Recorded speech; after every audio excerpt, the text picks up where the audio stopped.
네, 한 주간 동안 고생들 하셨죠. 뵙게 돼서 반갑습니다. 중신교회 교인인 건 알겠는데 누가 누군지를 모르겠어요. 다 마스크를 쓰고 계셔서. 제가 아라비아 숫자로 설교 제목을 정한 건 이번이 처음입니다. 1대 450, 450대 1 아라비아 숫자인데요. 아시는 대로 하나는 엘리야 선지자를 말하고, 또 450은 그 당시 바알 신을 숭배하던 바알 선지자들 450명을 말합니다. 근데 하나와 450이 만나서 세미나를 한 것도 아니고 오순도순 얘기를 나눈 게 아니고 생명을 걸고 싸웠습니다. 권투, 레슬링, 유도, 태권도, 체급이 있잖아요. 그 단이 있어요. 같은 단끼리 싸우고 같은 체급끼리 싸우는 거예요. 축구, 배구, 농구, 야구 다 비슷한 선수끼리 싸움을 해요. 초등학교 팀하고 국가대표팀이 싸우는 건 아니잖아요. 싸울 수가 없잖아요. 그런데 엘리야는 한 사람이고 저쪽은 450명입니다. 그것도 그냥 450명이 아니고 아합 왕의 지원을 받는, 아합 왕의 비호를 받는 선지자 450명입니다. 결코 쉬운 싸움이 아닙니다. 왜 싸워야 했는가? 어떻게 싸웠는가? 결과는 어떻게 됐는가를 살펴보겠습니다. 먼저 배경을 알아보겠습니다. 이스라엘의 왕조사는 사울, 다윗, 솔로몬에 이르기까지 3대 120년 통일 왕국이었습니다. 그러다가 4대째 르호보암 왕 때 와가지고 나라가 두 쪽으로 나눠지는데 북쪽은 이스라엘, 남쪽은 유다, 이렇게 나라가 나눠지게 됩니다. 남왕국 유다의 초대 왕은 르호보암이고 마지막 왕은 시드기야라는 사람이었습니다. 나라 세운 지 344년 만인 주전 586년에 남왕국이 망합니다. 북왕국 이스라엘의 초대 왕은 여로보암인데 마지막 왕은 호세아라는 왕이었습니다. 북왕국을 세운 지 208년 만인 주전 722년에 아수르의 침공으로 북왕국이 망합니다. 아합 왕은 북왕국 이스라엘의 7번째 왕이에요. 그리고 그때 예언 활동을 하던 선지자가 엘리야 선지자였습니다.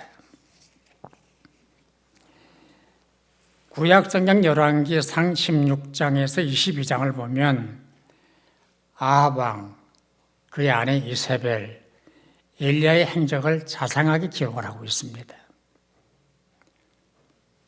이 세 사람이 어떤 사람들이었는가?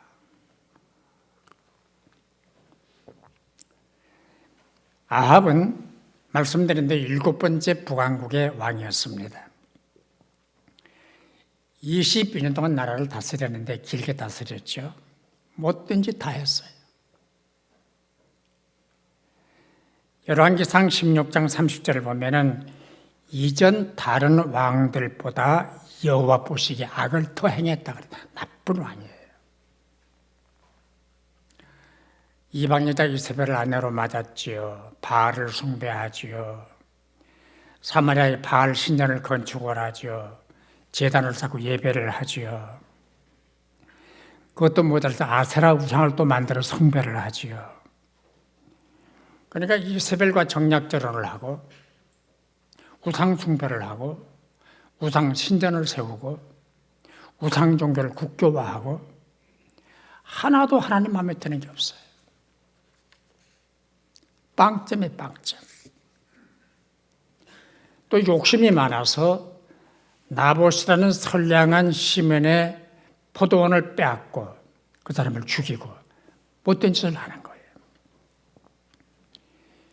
적잖게 22년 동안 긴 세월 집권을 하면서 역대 왕들 가운데 가장 나쁜 왕, 가장 탐욕스러운 왕, 가장 타락한 왕이 됐습니다. 그러나 결정적인 잘못은 하나님 마음에 안 드는 거예요.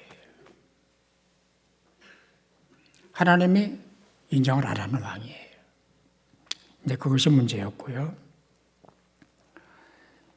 이세벨이라는 여자는 주변에 시돈이라는 나라가 있었는데 그 시돈왕 엣바라는 사람의 딸입니다. 지 어머니 뱃속에 우상을 숭배한 사람이에요. 뼛속 깊이 우상이 스며 있어요. 그런 여자를 아내로 취합니다. 성경 해석학자들은 두 가지로 얘기를 해요. 왜 그 여자를 취했느냐? 예뻤대요. 아주 예뻤대요. 예쁜 걸로 칩시다. 그 다음에 시돈과의 무역 교류를 위해서 정치적 교류를 위해서 정략 결혼을 하는 거예요.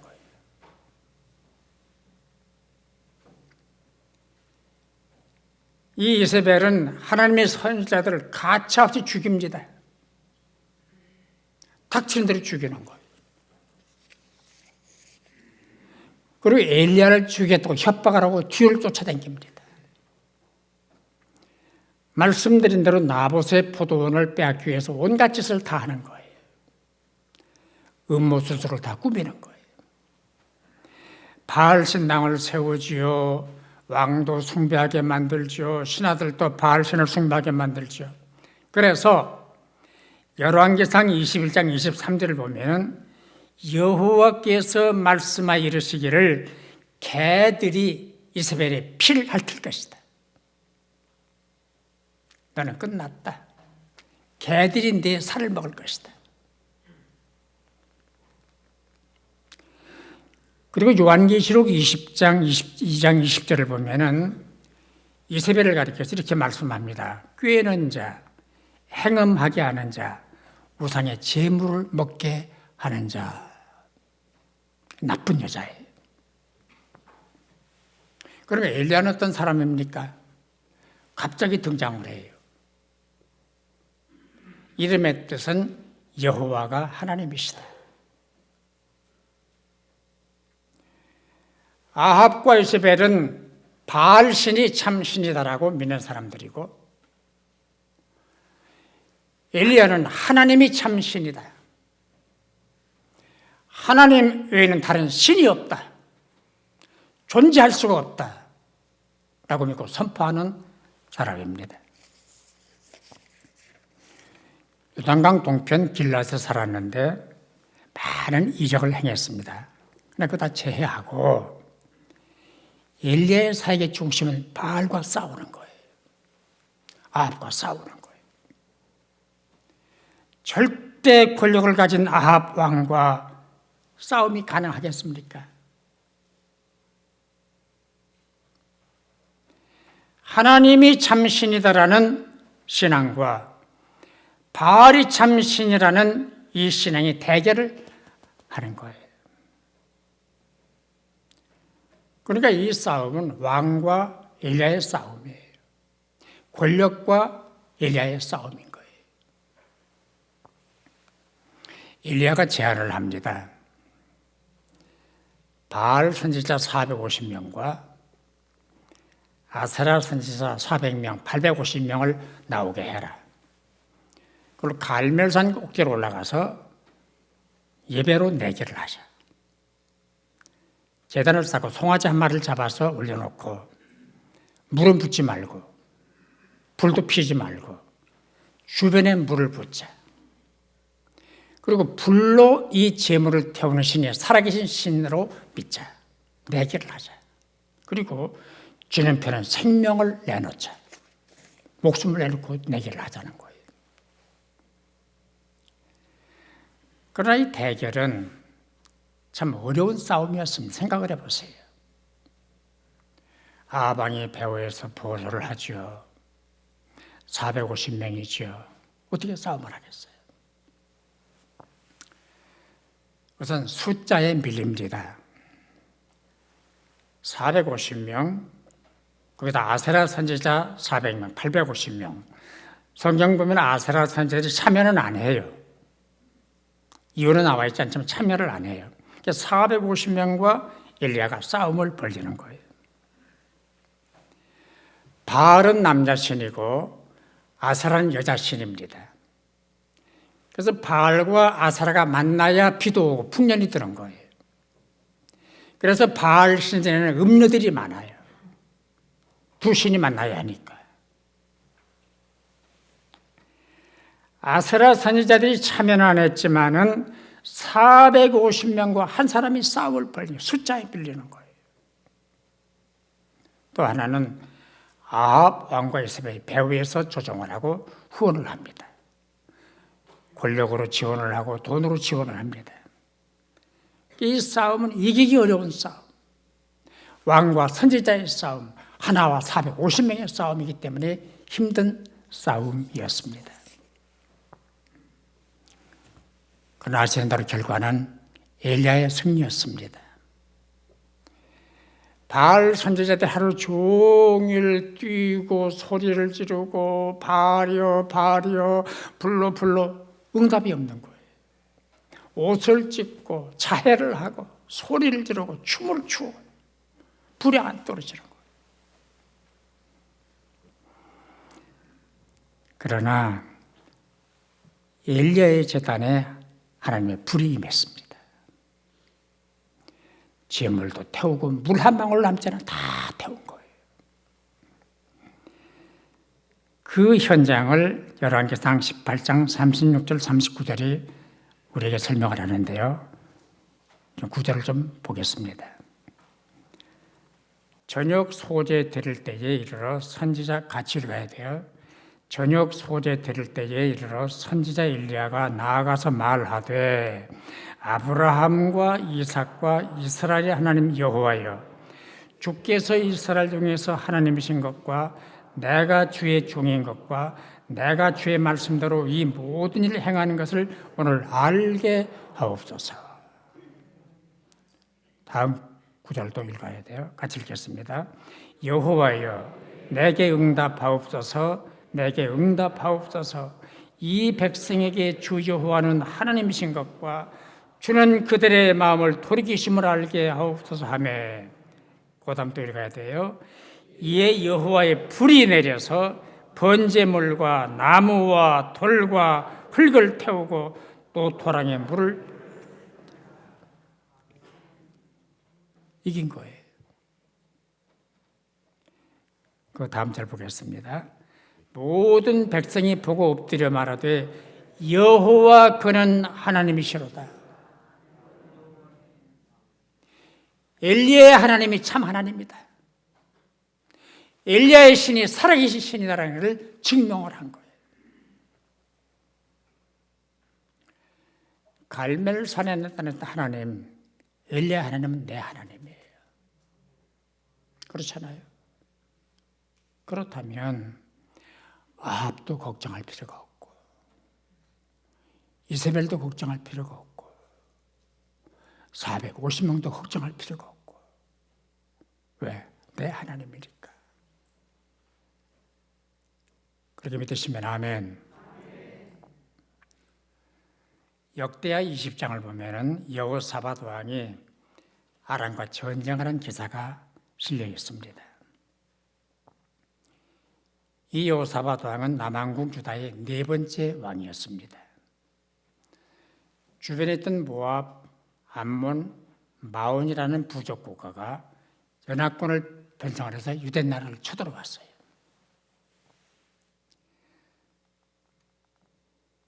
역대 20장 2절을 보면 큰 무리라 그랬어요. 그 연합군을 큰 무리라. 성경에서 큰 무리라고 하는 건 수를 셀 수 없는 사람의 수를 말합니다. 세지를 너무 많아서. 그 당시 모압, 암몬, 마온 부족들은 전쟁을 잘하는 부족들이에요. 낙타를 타고 말을 달리고 평원을 누비고 산지를 누비며 전쟁을 아주 잘하는 부족들이었습니다. 그런데 유대 나라는 군대 수도 적고 전쟁 경험도 별로 없고 준비도 없고, 근데 여호사밧의 전쟁 준비를 보니까 기가 막혀요. 금식을 선포하고 기도를 합니다.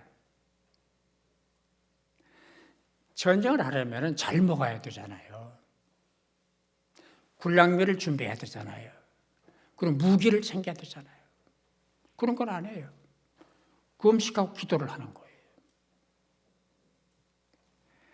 그러면서 20장 12절을 보니까 우리를 치러오는 이 큰 무리를 우리가 대적할 능력이 없고 어떻게 할 줄도 알지 못하고 오직 주만 바라봅니다.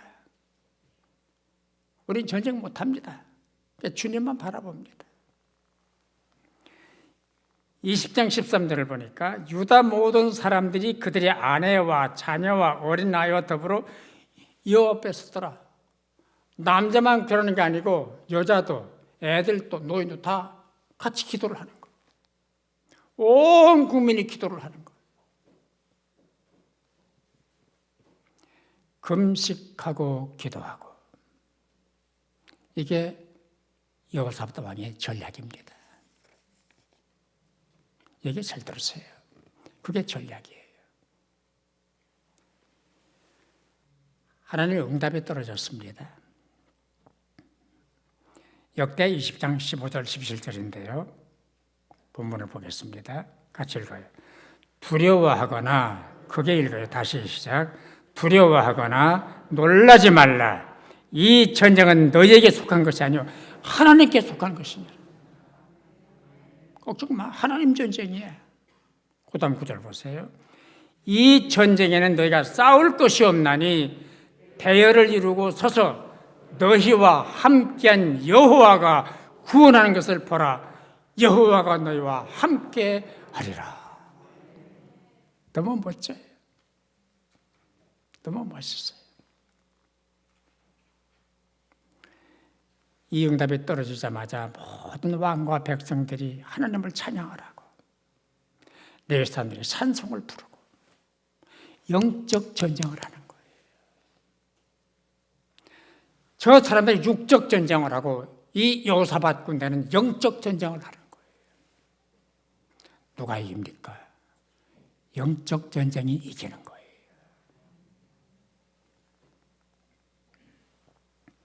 금식하고 기도하고 찬송하고, 그 결과가 중요한데요. 같이 읽겠습니다.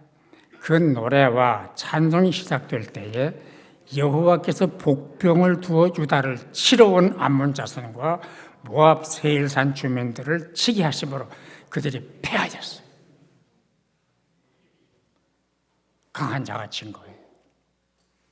많은 수가 친 거예요. 20장 30절이 중요합니다. 같이 읽겠습니다. 여호사밧의 나라가 태평하였으니 이는 그의 하나님이 사방에서 그들에게 평강을 주셨습니다. 평화가 온 거예요. 칼 한 번 휘두르지 않고, 창 한 번 던지지 않고 하나님이 이기게 해주신 거예요.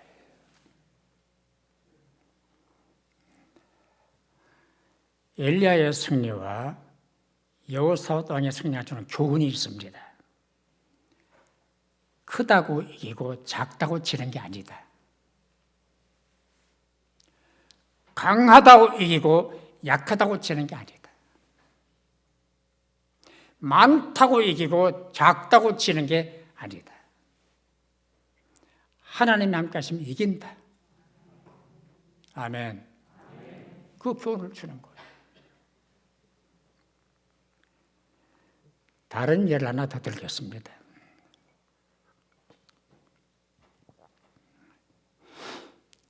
(1976년 6월 5일부터 10일까지 6일 동안 중동에서 전쟁이 있었습니다. 그걸 6.1 전쟁이라고 합니다.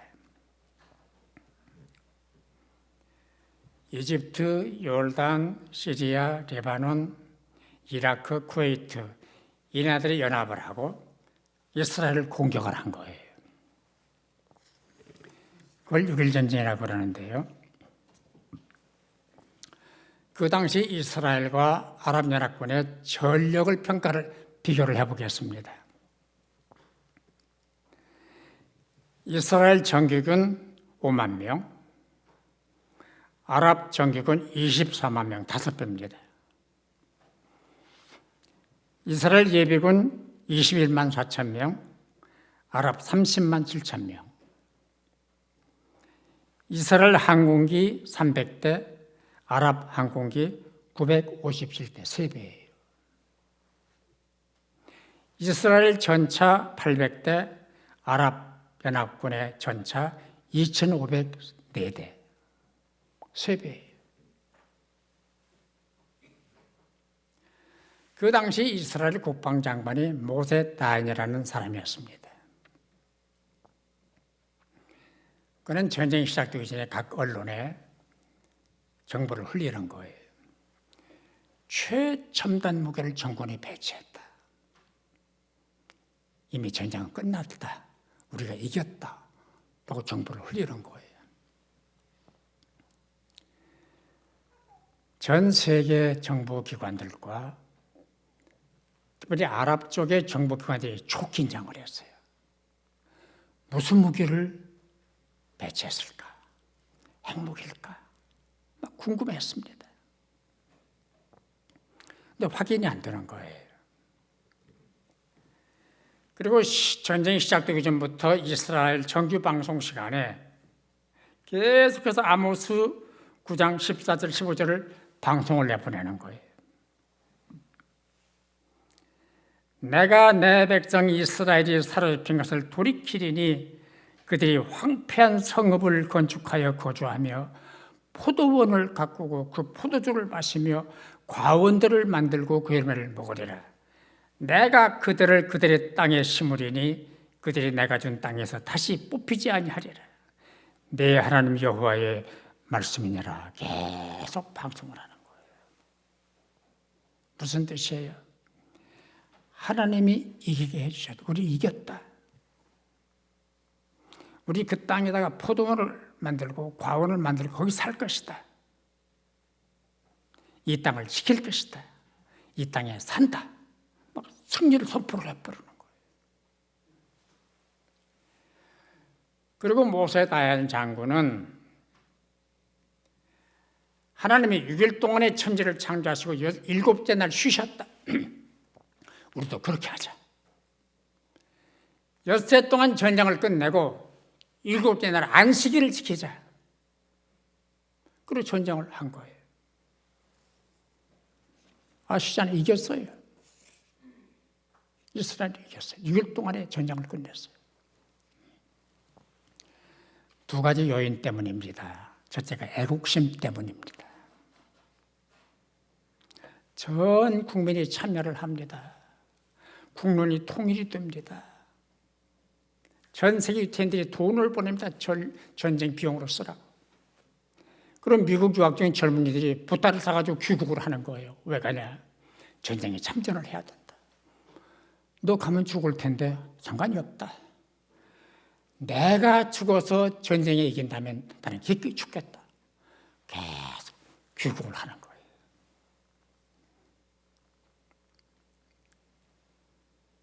애국심. 지금 우리나라 정치인들, 국회의원들에게 애국심이 있습니까? 나라가 있습니까? 대한민국이 누구 나라입니까? 이 나라가 어떤 나라여야 합니까? 어떤 나라 편을 들어야 합니까? 누구 편이 돼야 합니까? 어떤 나라를 지켜야 합니까? 어떤 나라를 사랑해야 합니까?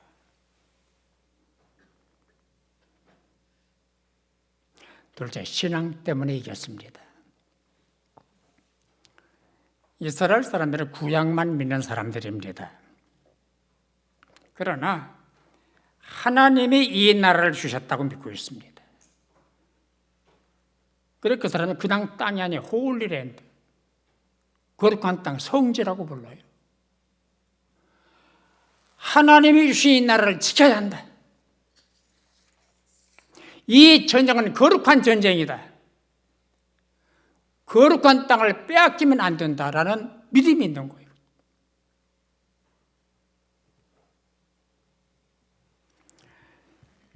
유대인들은 아이들이 학교 가기 전부터 가정교육을 시킵니다.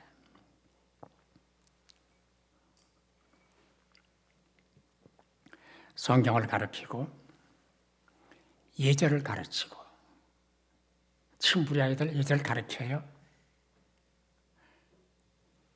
어른한테 인사하는 거 가르쳐요? 안 가르쳐요. 그냥 하나도 버르장머리가 없어요. 제멋 따라요. 역사를 또 가르칩니다. 그리고 학교에 들어가면 오전에는 주로 성경을 가르치고 정신교육, 역사를 가르쳐요. 왜? 머리 좋을 때 그걸 가르쳐야 된다는 거예요. 머리 맑을 때. 그리고 오후에 다른 과목을 가르칩니다. 국가를 가르치고 민족을 가르치고 예절을 가르치고 성경을 가르치고,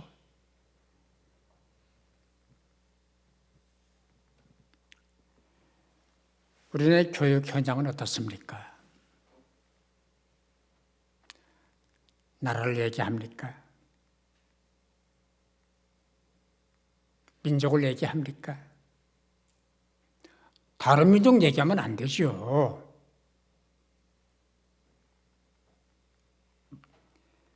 교육이 무너지면 국가가 무너지고, 신앙이 무너지면 다 무너지는 거예요.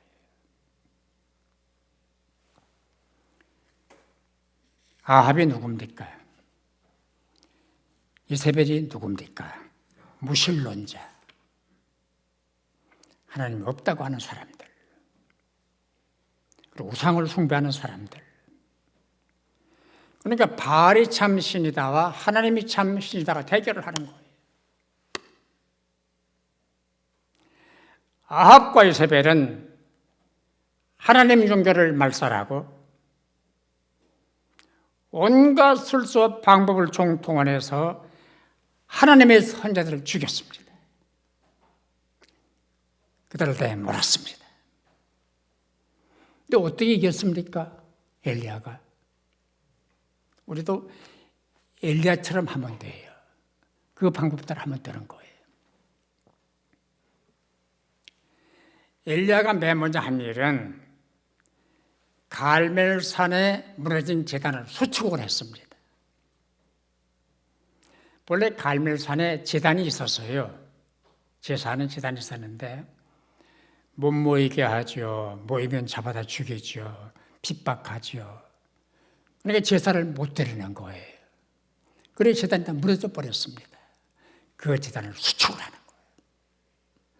다시 쌓는 거예요. 그래서 열왕기상 18장 30절을 보면은 그 제단을 수축했다 그래요. 제단을 수축했다. 그리고 이스라엘 12지파를 상기한 돌을 하나씩 가져다가 제단에 세우는 거예요.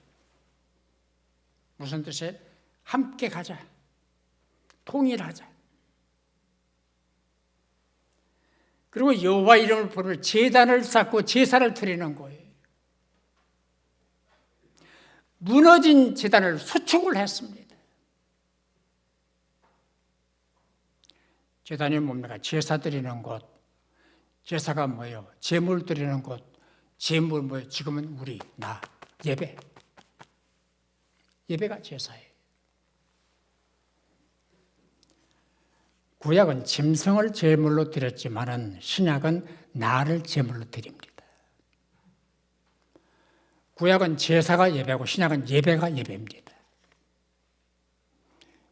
예배를 회복해야 돼요. 예배를 그리워해야 돼요. 예배를 사모해야 돼요.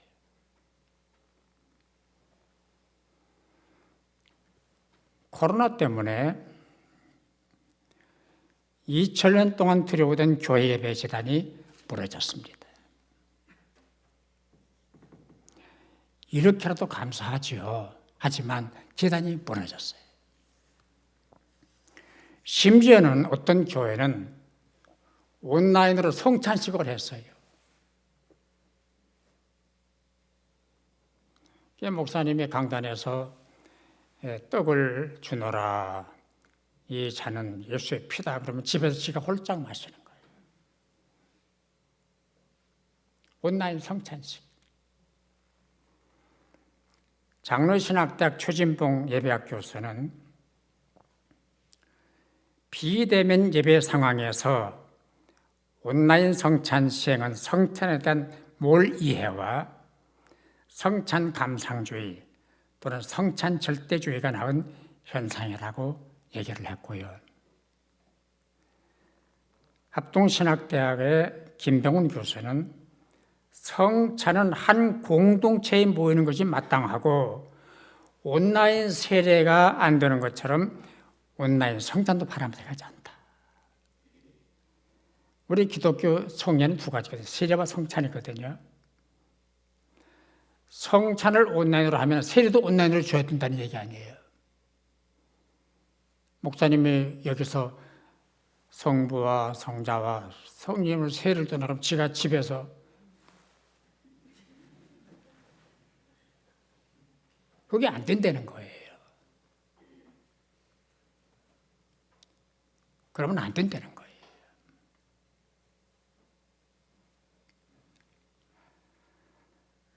제단을 수축해야 합니다.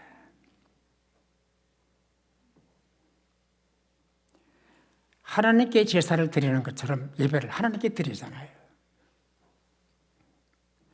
근데 갈멜산 대결은 예배 대결이에요. 바알 예배와 하나님 예배가 대결을 한 거예요. 예배로 승리를 한 거예요. 교회문 활짝 열고 함께 모여 예배 드리는 날이 오기를 바라도 올 겁니다. 그러나 그보다 더 중요한 것은 불로 하나님의 응답하시는 예배를 드리는 것. 하나님의 임재가 있는 예배. 하나님이 기뻐하시는 예배.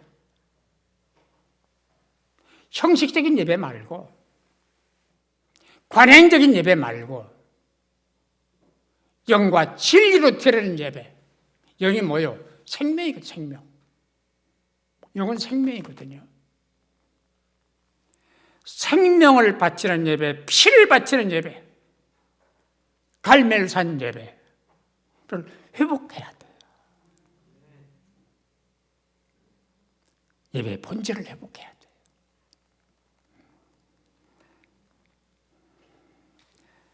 받으시는 예배와 안 받는 예배, 대상이 있는 예배와 대상이 없는 예배, 경건한 예배와 시끄러운 예배, 하나님께 드리는 예배와 사람들이 모여 드리는 예배. 이쪽은 안 되잖아요. 이쪽으로 가야죠. 450명이 졌습니다.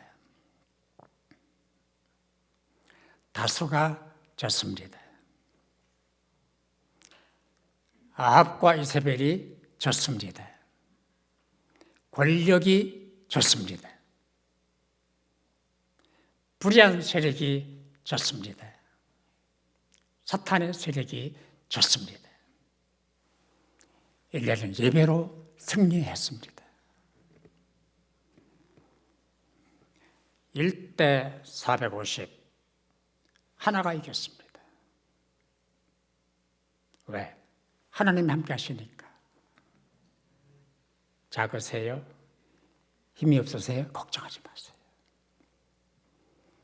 하나님이 함께 하시면 돼요. 하나님이 함께 하시면 돼요. 450은 권력이 도왔고 엘리야는 하나님이 도왔습니다. 우리 두 가지를 기억을 하십시다. 첫째, 생명을 드리고 생명을 걸고 생명을 바쳐 예배를 하자고요. 생명 드리고 생명 걸고 생명 바치고. 둘째, 오늘 또 하나님은 나를 이기게 하신다는 거. 나를 이기게 하신다는 거. 나는 승자편에 서 있다는 거. 그걸 잊지 말자고요.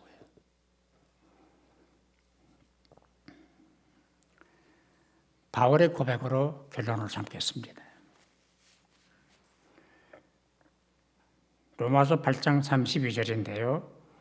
우리를 사랑하시는 이로 말미암아 우리가 넉넉히 이기느니라.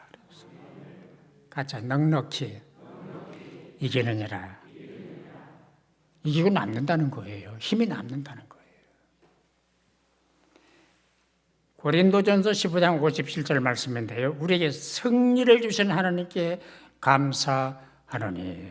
승리를 주시는 하나님. 승리자이신 하나님. 우리는 이미 이겼습니다. 지금 이기고 있습니다. 앞으로도 이길 것입니다. 따라서 이미 이겼습니다. 이기고 있습니다. 이길 것입니다. 아멘. 기도하십시다.